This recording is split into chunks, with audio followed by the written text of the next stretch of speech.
ఇవాళ రాష్ట్ర అవతరణ సందర్భంగా బీఆర్ఎస్ పార్టీ వేడుకలు జరుపుకుంది. ఇప్పటికే ముఖ్యమంత్రితో పాటు అదేవిధంగా అంతటా కూడా ఘనంగా వేడుకలు జరుగుతున్నటువంటి నేపథ్యంలో రాష్ట్రం ఎటువైపు వెళ్తుందన్నట్టు దాని మీద పెద్ద ఎత్తున రాష్ట్రంలో చర్చ జరుగుతోంది. కేసీఆర్ వెంట మొదటి నుంచి అడుగులు వేసినటువంటి మధుసూదన్ రెడ్డి గారు మన దగ్గర ఉన్నారు. ప్రెసిడెంట్ మండలిలో ప్రతిపక్ష నేతగా కూడా ఉన్నారు, ఎమ్మెల్సీ. సార్, ఎట్లా చూస్తుంది? మీరు మొదటి నుంచి ఉన్నారు, రాష్ట్రంలో ఉద్యమంలో చాలా కీలక పాత్ర వహించారు. ఆనాటికి ఉన్నట్టు తేడా మీరు 9.5 సంవత్సరాలు ఉన్నప్పుడు ఉన్నటువంటి పరిస్థితి, ఇప్పుడు కాంగ్రెస్ పార్టీ అధికారంలోకి వచ్చిన తర్వాత ఎలాంటి మార్పులు జరిగాయి? ఇప్పుడు తెలంగాణ సమాజానికి 2 విషయాల్లో మేము స్పష్టత ఇవ్వాల్సినటువంటి అవసరం ఉంది.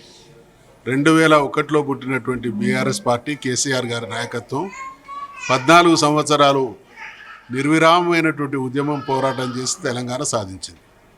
మిగతా రాజకీయ పార్టీలు రాజకీయ అవసరాల కోసం కేంద్రంలో అధికారంలో ఉన్నటువంటి కాంగ్రెస్ పార్టీ కావచ్చు, మాతో పొత్తు పెట్టుకున్నటువంటి తెలుగుదేశం పార్టీ కావచ్చు, వారి అవసరార్థం మాత్రమే తెలంగాణ అన్నాయి.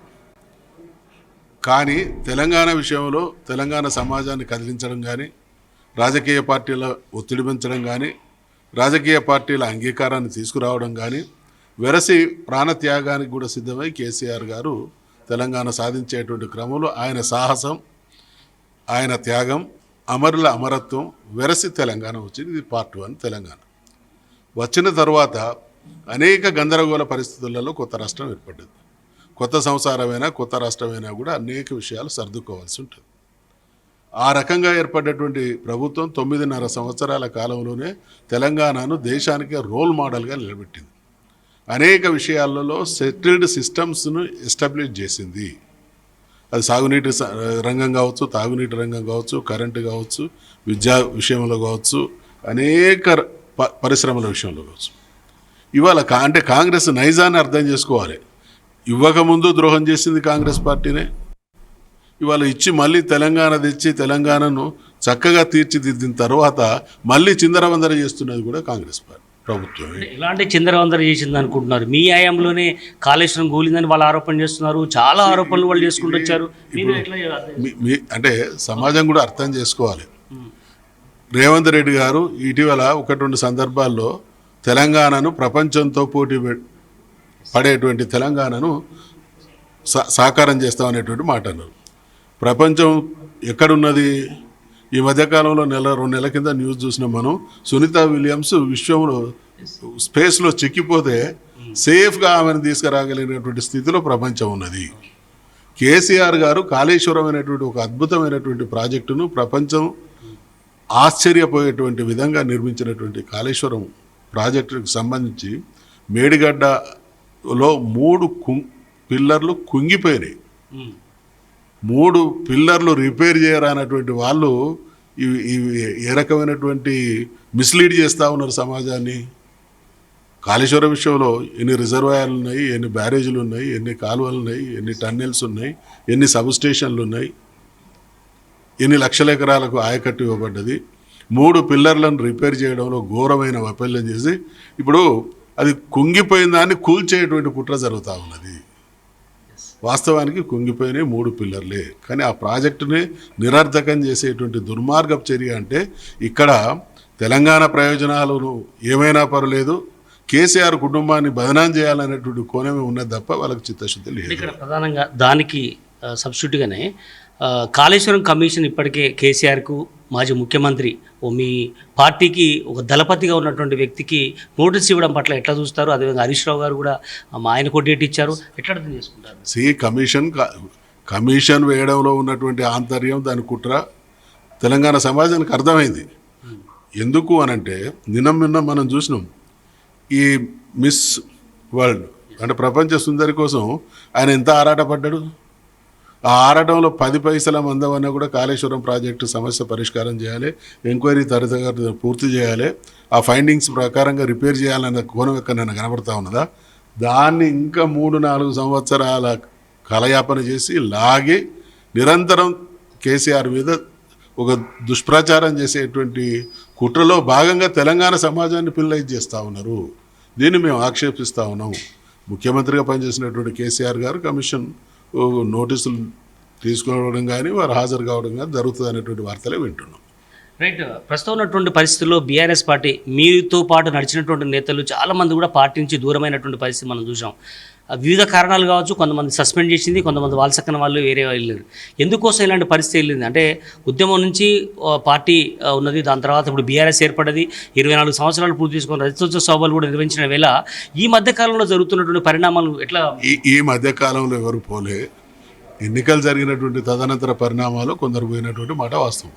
అయితే ఇక్కడ ఇటువంటి మార్పు ఒక తెలంగాణలో టీఆర్ఎస్ పార్టీకి మాత్రమే పరిమితం కాదు. ఈ దేశ రాజకీయాల్లో గతానికి భిన్నంగా, గతంలో ఒక పార్టీ సభ్యుడు అని అంటే ఆయన జీవిత కాలంలో ఆయన పార్థివ దేహం మీద కూడా ఆ పార్టీ కండువలు కప్పుకొని సాగనంపినటువంటి సందర్భాలు ఉన్నాయి. రోజులు మారినాయి, అంతా పిక్ అండ్ మూవ్, ఏదో ఇన్స్టాంట్ రాజకీయాలు నడుస్తున్నాయి. కాబట్టి ఇటువంటి ఒక బ్యాడ్ సైన్ కనబడతా ఉన్నది. తప్పకుండా ఇది కూడా ఎల్లకాలం కొనసాగేటువంటి పరిణామం కాదు, ఎక్కడో అక్కడ తప్పకుండా మార్పు వచ్చి ఉద్యమ పార్టీ కాబట్టి మొదటి నుంచి సారెమ్మటి కలిసినటువంటి వాళ్ళు కావచ్చు, క్యారీ అయినటువంటి వాళ్ళు 2014 కంటే ముందు ఉద్యమంలో ఉన్న వాళ్ళందరూ మళ్ళీ ఒకసారి రప్పించుకునే ప్రయత్నం ఏమైనా మీ ఆధ్వర్యంలో కావచ్చు, మీ తోటి ఉన్నట్టు పాత వాళ్ళని రప్పించుకునే ప్రయత్నం ఏమైనా జరిగే అవకాశం ఉంటుందా? అటువంటి పరిణామం రావాలి, జరగాలి. దానికి తోడు ఉద్యమకారులు ఇవాళ జరుగుతున్నటువంటి ఈ దుర్మార్గాన్ని చూపించి వాళ్ళ మనసులు రగులుతా ఉన్నాయి. వాళ్ళని ఆహ్వానించడం అనేది మంచి పరిణామం. దానికి తోడు వాళ్ళంతటా వాళ్ళు కూడా ఇటువంటి పరిస్థితి ఎదురవుతున్నది కాబట్టి వాళ్ళ మనసులు తప్పకుండా మాతో కలిసి వస్తాయనేటువంటి ఆశాభావాన్ని నేను వ్యక్తం చేస్తాను. రైట్. వరంగల్ మీటింగ్ తర్వాత హరీష్ రావు గారు కొంత అలీకా బోనిండి అనే ఒక చర్చ జరిగింది. దాని తర్వాత కేటీఆర్ గారు వెళ్ళడం, దాంతో సద్దుమనింది అన్నట్టు జరిగింది. ఇప్పుడు కవిత గారు కూడా కొంత డిస్టర్బెన్స్ ఉన్నట్టు ప్రచారం బయట జరుగుతుంది. మీరు ఎట్లా స్పందిస్తారు? ఇప్పుడు ఏం ఉన్నదో ఏం జరుగుతున్నదో విషయం వేరు, కానీ మీలాంటి వాళ్ళు మాత్రం నిరంతరం దాన్ని సమస్య చేసి కూర్చుంటా ఉన్నారు. ఇది మనుషులు ఇప్పుడు వ్యక్తులుగా అనేక విషయాలలో ఏకాభిప్రాయాలు ఉంటాయి, భిన్నాభిప్రాయాలు కూడా ఉంటాయి. అది అంతవరకు మాత్రమే పరిమితం.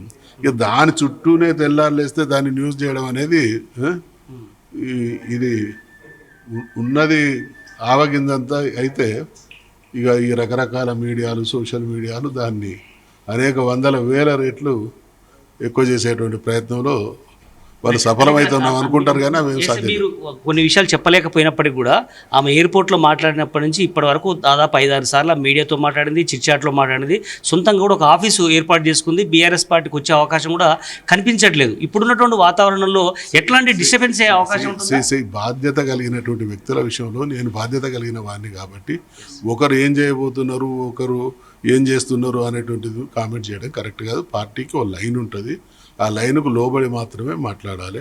మిగతా ఏదైనా ఉంటే మాకు చాలా ఎక్స్ట్రాడినరీ పవర్ఫుల్ లీడర్ ఉన్నాడు. నిజమే, ఇది నాయకత్వ కొరత ఉన్నటువంటి పార్టీలలో ఇటువంటి గందరగోళానికి దారితీస్తే కానీ పటిష్టమైనటువంటి నాయకత్వం ఉన్నటువంటి పార్టీలలో ఇవి ఏదో ఒక సందర్భంలో పరిష్కారం అవుతుంది. అంటే పటిష్టమైనటువంటి లీడర్ ఉన్నాడు, కానీ కొందరు విషయంలో వెంటనే నిర్ణయం తీసుకున్నారు, సొంత కూతురు విషయంలో డిలే చేస్తున్నారు. అది మీకు అంటే కొందరు విషయంలో తొందర నిర్ణయం తీసుకున్నారు. ఆ నేపథ్యం ఎక్కడో మొదలైతే నిర్ణయం తీసుకున్నది మాత్రమే మీకు కనబడ్డది కాబట్టి, నేపథ్యాలు తెలియదు కాబట్టి ఇన్స్టాంట్గా తీసుకున్నారు అనేటువంటి భావనతో మీరున్నారు. దేనికైనా ప్రాతిపదిక ఉంటుంది, సందర్భం ఉంటుంది, సమయం.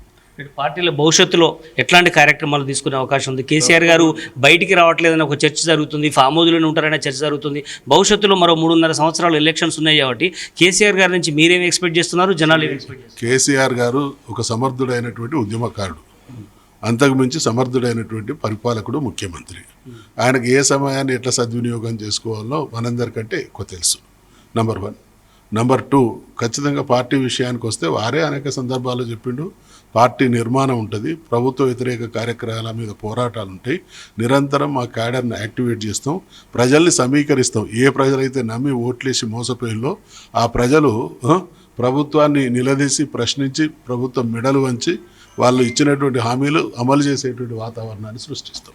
రైట్. మొత్తానికి కవిత విషయంలో కావచ్చు, మరొకరి విషయంలో కావచ్చు, ఖచ్చితంగా సరైన టైంలో సరైన నిర్ణయం మా బాస్ తీసుకుంటారన్న విషయాన్ని మసూద్ గారు చెప్తున్నారు. భవిష్యత్తులో కేసీఆర్ గారు జనాల్లోకి రాబోతున్నారు. ఖచ్చితంగా ప్రజాక్షేత్రంలో నుండి మళ్ళీ ఉద్యమాన్ని రగిలించే అవకాశం కనిపిస్తుందని కూడా చెప్పడం జరుగుతుంది. కెమెరా పర్సన్ కృష్ణతో నరేందర్ జీ, తెలుగు న్యూస్, హైదరాబాద్.